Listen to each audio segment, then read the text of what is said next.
Welcome to Tech Notice, my friends. Now, I love checking out some absolutely random unknown lights that nobody knows about or haven't heard of. And here is another one. This one is Weeylite Ninja 400. And by Weeylite, I don't mean that. I mean this COB LED light or COB LED light. Very bright, as you can see. Well, this is only at 1%.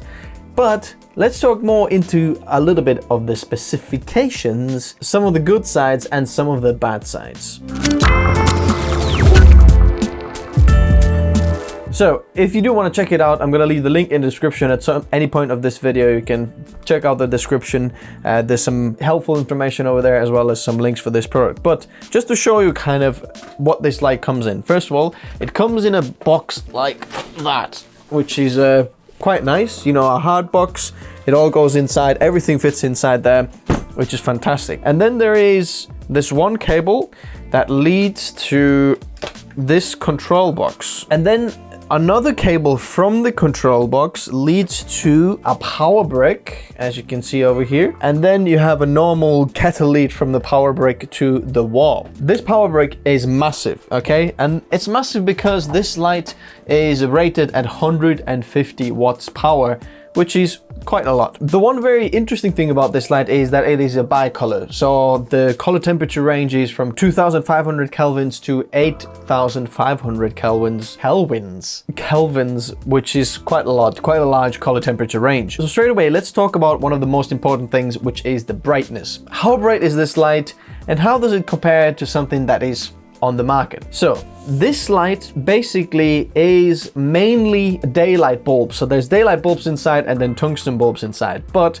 the daylight bulbs are the main bulbs that give the main brightness, and then the tungsten bulbs kind of add a little bit of brightness. And as you dial down the color temperature to lower, like towards 2500 kelvins, it actually dims brightness. So the brightness goes down, down, down, down, down, down, down. So this light is the brightest at 7900 kelvins, which is quite a lot in the end of the daylight range. So there's the blue light shining like full power, and then the tungsten bulbs inside are shining full power as well. And at 7900 kelvins, we have 13,000 lux at 1 meter. Now, if you had some kind of a more expensive light meter, then you would probably measure even more, but my cheap light meter measured that one, so the actual results probably are even more impressive. Now, at 8500 kelvins, which is, you know, the max of the daylight bulbs going, it's 12,500 lux. So there's not that big of a difference between 7,900 and 8,500 kelvins. Good information for you to know if you use one of those lights, that you know that the light is brightest at 7,900 kelvins if you just want the max brightness output. Now, moving down the scale towards 2,500 kelvins on the color temperature, the light gets slowly dimmer, dimmer, dimmer. I think it's important to mention like some of the main color temperatures, like a daylight color temperature, which is 5,600 kelvins, and the brightness at that is 12,300 lux, which is still very, very impressive. Now, moving down to 3,200 kelvins, we have 8,400 lux, and the lowest 2,500 kelvins, which is very, very low and very yellow light, we have 6,272 lux. Now, let's put this in perspective. Aputure 120D, which is actually 180 watt power output. This is 150 power watt output, and 120D is just a single color temperature. I think it's 6,500 kelvins or something like that. And that does 7,000 lux at 1 meter. So even at our lowest 2,500 kelvins, we're almost matching the 120D. But as soon as you dial off it to 2,600 kelvins, we are above the 120D brightness output. And by the way, at 7,900 kelvins, we pretty much double the output of 120D at half the price, because this light only cost $370. In a moment, we're going to move into the other things that I like about this light, but while we add brightness, there's one like a little interesting thing, or a little quirk to mention. So when you are using this light at 1%, there is a weird quirk that any color temperature between 8400 kelvins and 2600 kelvins, which is basically everything apart from the very maximum of both, and they look exactly the same. There is no difference in the actual color temperature. They just look the same, and the color brightness is exactly the same. So the lower you are dimmed down on the light, the less you're gonna actually see the color temperature change. It's the same at 25%, so it changes on 25%, but the lower you go, the less you're gonna see, except the far ends. So if you change the light from 8500 kelvins to 8400 kelvins, there's a massive change in the light. It turned from very blue to a bit more yellow, and then it looks exactly the same all the way to 2600 kelvins. And then when you change from 2600 kelvins to 2500 kelvins, it changes from yellowish to completely yellow, like very sharp. Some of the other things I absolutely love about this light. So there is also a remote included in this light, which is good. You don't have to buy it extra. It's all right. It doesn't work like perfectly. It's a bit faffy to press the buttons. It's much better if it had a dial or something like that. But if you wanted to, it actually works. It's great. You can pair different groups, different channels on. So if you have a few of these, you can use this as well. I like that the case is included, which is helpful. You know, you don't have to put it anywhere. I think it's very nice at that price point we're getting such a good case included with it. Now, there is something that you don't see usually that price lights, which is this. There is a DMX port on the bottom over there. So if you're using a studio lighting, or for example, a church lighting, a stage lighting, or any other commercial already built in, or you want some spotlights, you can easily connect this guy up to the DMX desk, control the light via DMX. Big thumbs up from me. This control box actually accepts also a V-Lock batteries, as you can see in the back.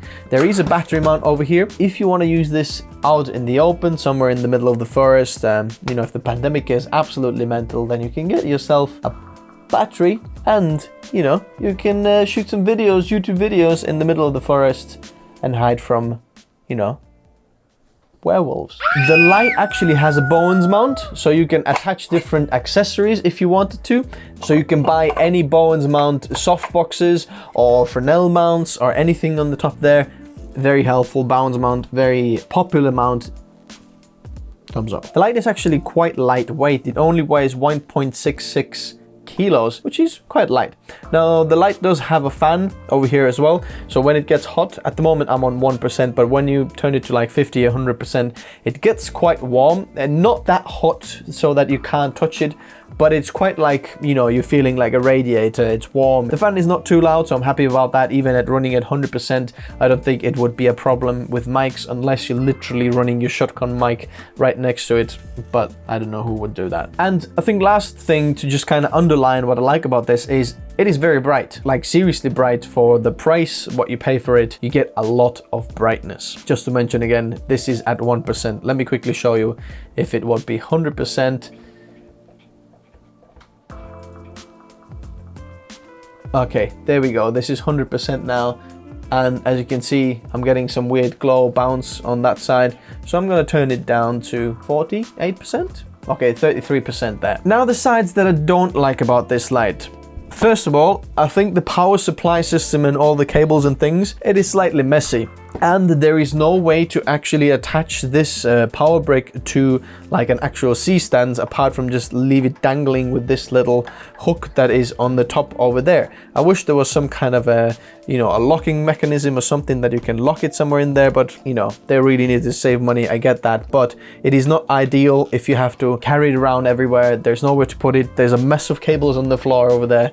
So it is a little bit messy over there. Second of all, there is an actual app that you can control this light from an app, but it only works on iOS. And because I'm an Android user, I couldn't test it. So that's like a bad thing. So half of the users, I'm guessing, maybe more or less, can't use this light via your mobile app because it only works on iOS. Another thing that is a little bit odd is the color temperature change is not smooth. Whenever you change the color temperature, it's not a smooth adjustment from, you know, in the range.